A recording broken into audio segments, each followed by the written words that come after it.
بسم الله الرحمن الرحيم. مقبرة شهداء اليمامة، رياض جبيلة السعودية.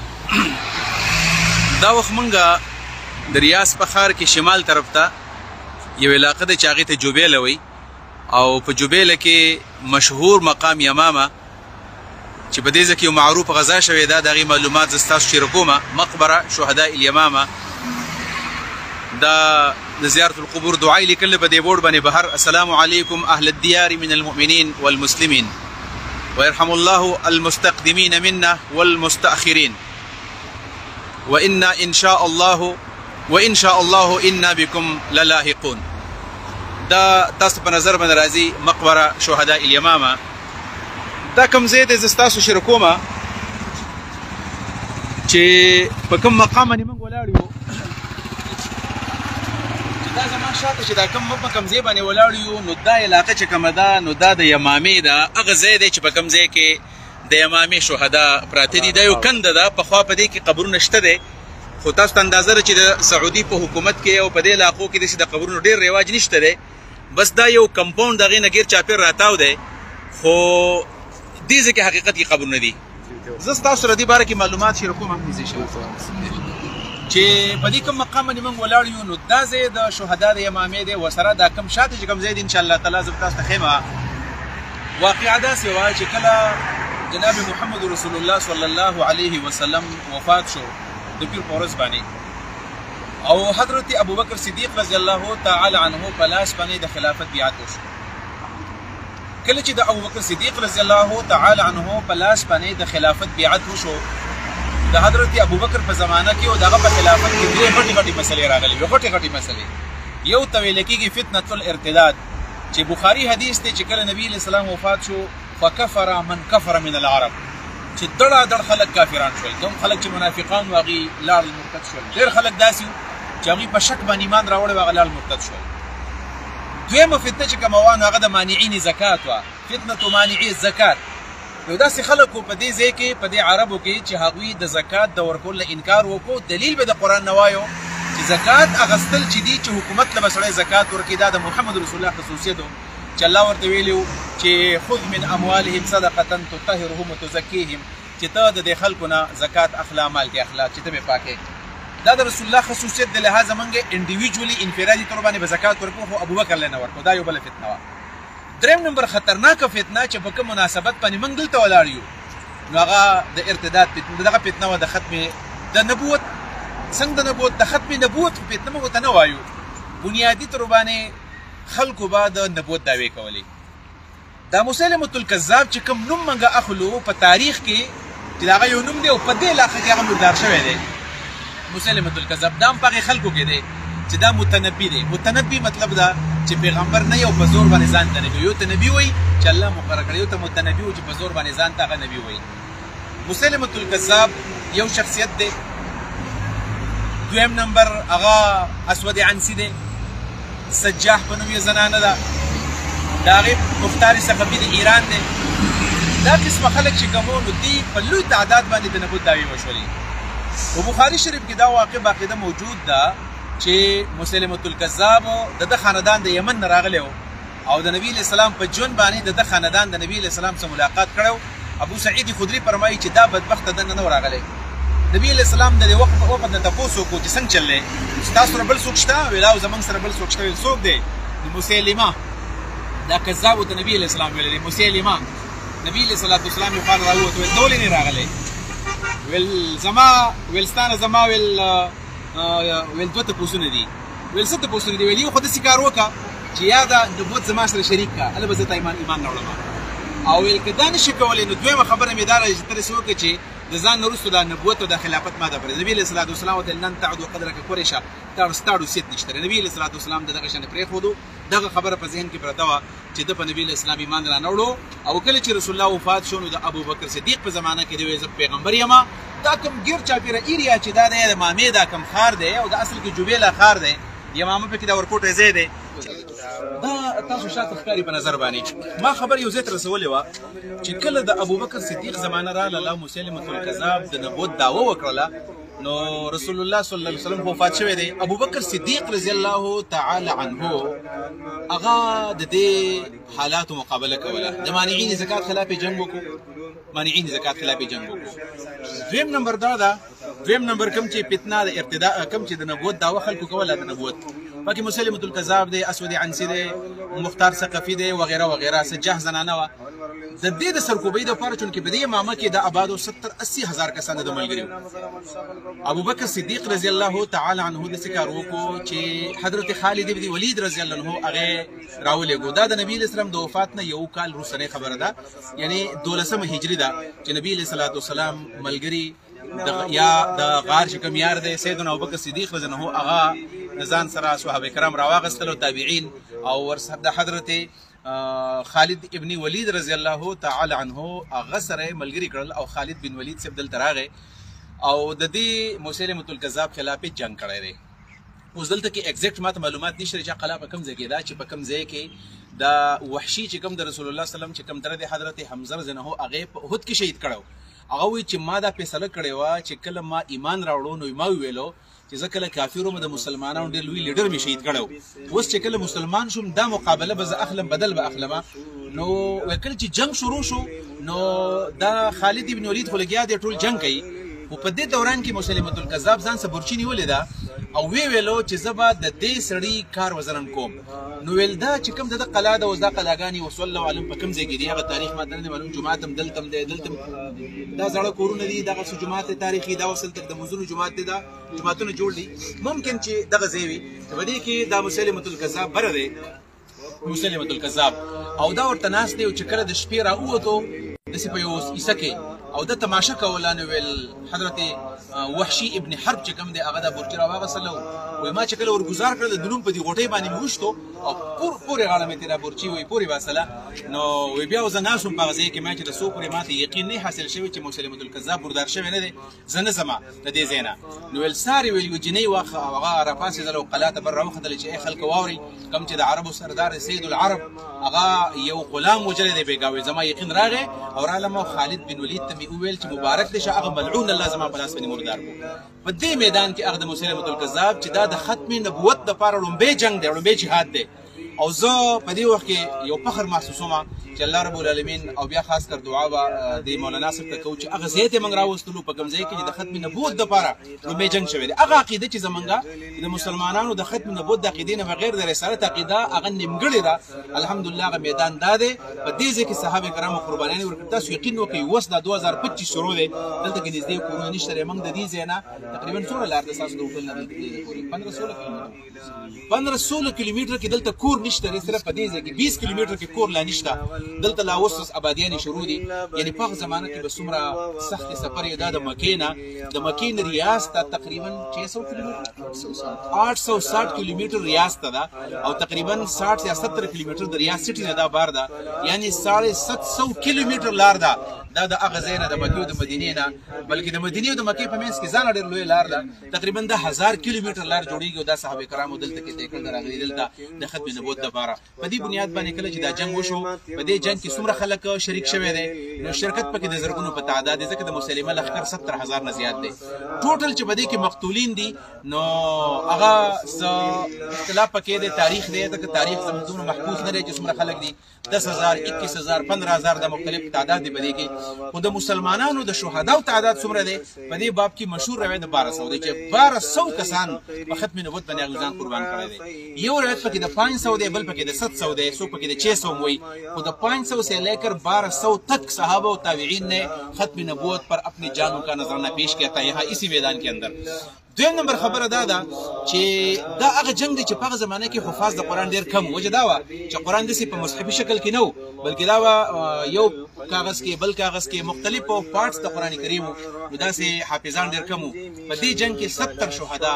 د بخاري روایت دی چې قتل یوم احد 70 و یوم الیمامه 70 و یوم بیر معون 70 یعنی 70 کسان په دې کې شهیدان شوي دي. دا علامه عینیم لیکلي، دا بخاري چې کوم شارحین دي هغوی دا خبره لیکلې ده چې 70 کسان حفاظ چې قرآن ورته یاد په دې میدان کې شهیدان شوي دي. اگر چې په دې کې علامه آلوسی هغه د 700 کسانو روایت هم پیش کړی دی چې 700 کسان په دې کې شهیدان شوي دي. خو صحیح دا چې ټوټل 700 650 دي او دا 70 کسان بلې کې حفاظ دي دا هغه واقعه ده چې تاریخ یې ځان سره بدل کړی دی هغه تاریخ په دې بنیاد باندې بدل دی چې کله عمر فاروق صاحب راغی د جنگ وروسته ابوبکر ته وایي چې ای د مسلمانانو خلیفہ 70 کسان شهدا هغه د حفاظ شهیدان شول او که داسې په بېدردۍ باندې دا جهادونه شروع شول فتنې دي او دا مسلمانان حفاظ کله شهیدان کېږي نو بیا خو مسله به دا راشي چې دا قرآن کریم به څنګه موږ حفاظت کوو الله خو ذمواري اخیستې ده چې انا نحن نزلنا ذکر وانا له لحافظون خو زموږ په لاس باندې به حفاظت کې لحاظ د قرآن تدوین کوو په یو کاغذي شکل کې ابوبکر ویل چې نه د خیر الثقلین په زمانه کې د رسول الله په زمانه کې دا کار نه دی شوی زه نه کومه عمر لګېدلی ویل حتی ما کنوینس کو چې دا کار د خیر دی ما کنوینس کو بیا دواړه لاړو په زید بن ثابت رضی الله تعالی عنه پسې چې هغه کاتب وحی دی او هغه ته مې ویل دواړو چې دا کار وکړه و هغه ویل چې زه نشم کولی ځکه د خیر الثقلین په زمانه کې دا کار نه دی شوی موږ دواړو کنوینس کو او بیا د مسجد نبوي په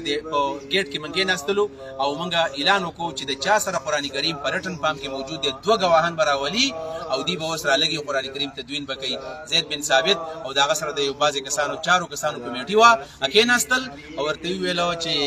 کله هم ستاسو اختلاف راتلو نو په قریشي لغت باندې تاسو اتفاق کوئ او دا کوم مصحف چې کوم جوړ شو د کوم قرآن کریم او دا د دې امامې د جنګ نه وروستو اصل کاس دا او د حضرت عمر په مشوره باندې ابوبکر صدیق په سرکار په تحویل کې دا کار واغستو او د قرآن کریم تدوین شوی دی دا تدوین اول دی دویم تدوین بیا وروستو شوی دی د حضرت عثمان په زمانه کې چې هغه بیا په مصحف د لغت قریش کې په یو مصحف کې دا کار شوی دی اوس چې کوم زمونږ سره کوم قرآن کریم په لاسو کې دی دا بیا څلورم تدوین دی وروسته کې یو تدوین د رسول الله په زمانه کې منتشر بیا دویم د ابوبکر زمانه کې او بیا په وو لهجو کې بیا په یو لهجه کې د عثمان په زمانه کې او بیا چې دا اوسنی کوم څلورم تدوین د حجاج بن یوسف په زمانه کې شوی دی چې کوم د طائف او هغه اعراب لګولی دی تشکیل یې کړی دی ترکیب یې کړی دی مونږ چې کوم قرآن د حفص عن عاصم په روایت باندې دی نو د اصل کې هغه حجاجي خدمت دی به هر تقدیر ما ستاسو سره مختصر معلومات تشریح کړل د مینس کې هلته کې ویډیو کې کټینګ هم راغی او دلته تاسو لږ ګرځوم دا بنیادي تور باندې هغه خبره وه چې تاسو سره مشهوره کړله راځو د دې جومات لږه اندازه لو چې د دې جومات څه حقیقت دی او دا ولې جوړ شوی دی دا لیکلی شارع الصحابه حي الشهداء یعنی دا دلته خو ظاهره خبره وه چې تابعین دي په دې کې او یا په دې امامه کې دا 2 میدان نو دلته خو مقتولین د غم دي د مسلمة الکذاب هم دي او زمونږ د صحابه کرام هم دي نو دا طرف چې دی دا صاحب چې دی دا خصوصي تور باندې صحابه کرامو هغه ځای دی چې په دې کې شهیدان شوي دي د خاورو نه جوړ دی پخواني کورونه دي د هغه وخت د دې پته نه لګي چې دا قلعه د هغه وخت قلعه ده که نه والله اعلم چې کوم قلعه باره کې خبره کېږي چې مسلمة الکذاب په یو قلعه کې اوچت ځای او وحشي ورته ناست دی نو غالبا چې دې نه معلومېږي دا چې اوس نه پوهېږو دا به د هغه زمانې خو ماته نه ښکاره کېږي کېدای شي دا د ترکیانو په زمانه کې ترکیانو په دې محنت کړی دی هغوی دا کړي خو دا حدود هم دا ماته ښکاره کېږي ځکه دا په لوړ ځای باندې دی او دا هغه اثار داسې ښکاره کېږي چې دا ځایونه دا د امامې د شهداو دا وادي ده تاسو راتلی شئ موږ سره ګاډی دی د جومات د خاورې نه جوړ جومات دی بلکل یو ښکلی شان منظر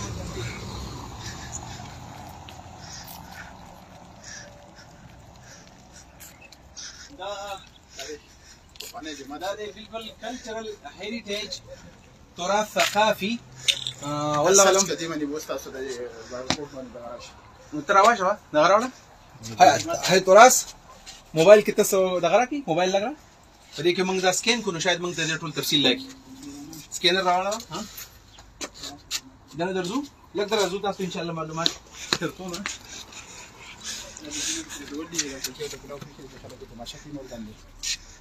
تاسو دا کته شي په دې کې باقی د لالټینونه دي مزیدار دغه زمانه تاسو په نظر باندې دراتلی شي لاټینونه پکې دي په نزدې ملګرو ته راټینونه وخایا لاس کته کا بل شان دا قری لاټینونه دي دا لاټین چې دینو دا زمونږ د تیر زمانه بل نه خدا چې دا اوس پورې لا نه دا غشوي دا لاټین تاسو په نظر باندې ښکاری تاسو دا سکینر راو دا کټ کم کنه نه دیو ورګه خپل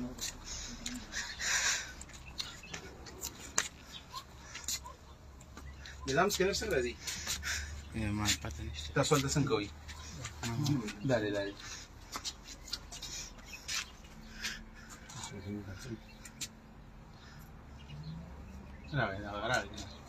او کنده ده کنه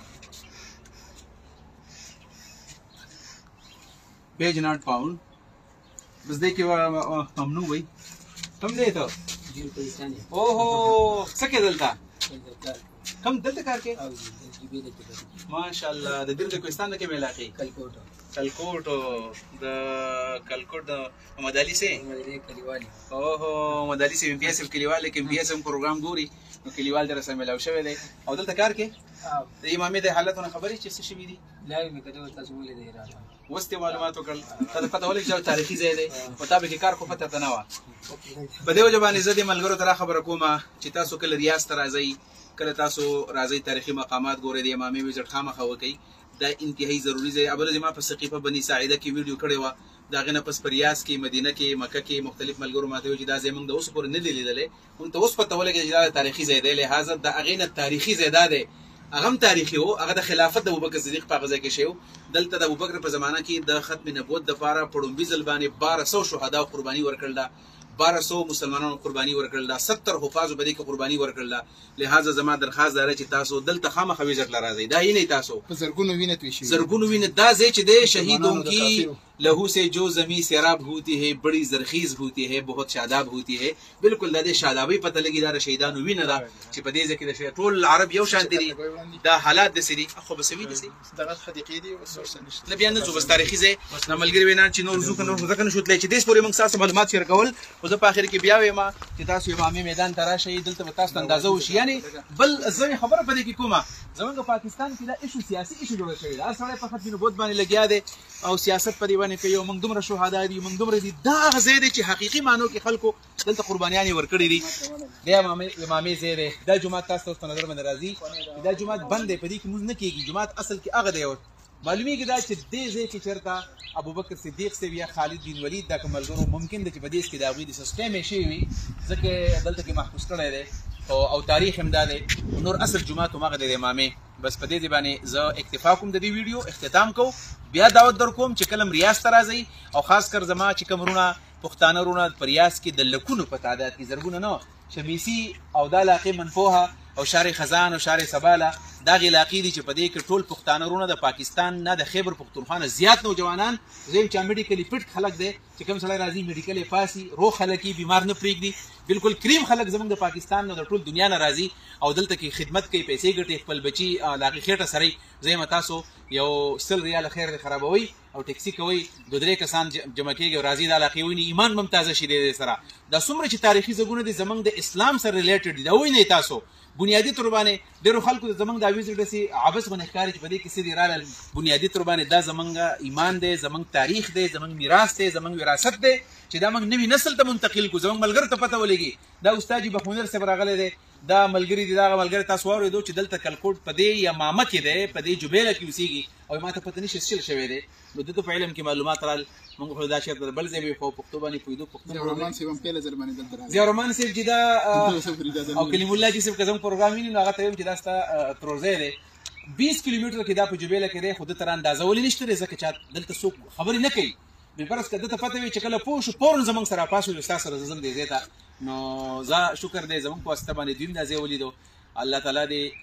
مزید موږ له توفیق راکړي چې داسې خولي زګونه په غځای کې موږ لاړ شو قدم کیدو او 1400 سال په خوانه تاریخ او سړی ګوري د اسمان تم چې سړی کې ګوري داسې د زمکه باندې د مینې محبت نظر کوي تاسو کله ګوري نور سعودي عرب بل چانته دی دا ډېر خسته دی کدی ملګری زما د اسمان هم په ویډیو کې راواغستو د اسمان داسې ورېزې پکړې ده او داسې خسته غو نخکاری د زمکه ته حیران دی دا خوشاله دی ورته چې په دې زمکه باندې پاک وینا او د صحابه کرامو د زرګونو په تعداد کې د صحابینو ته شوی دا لہذا هغه صحابه کرام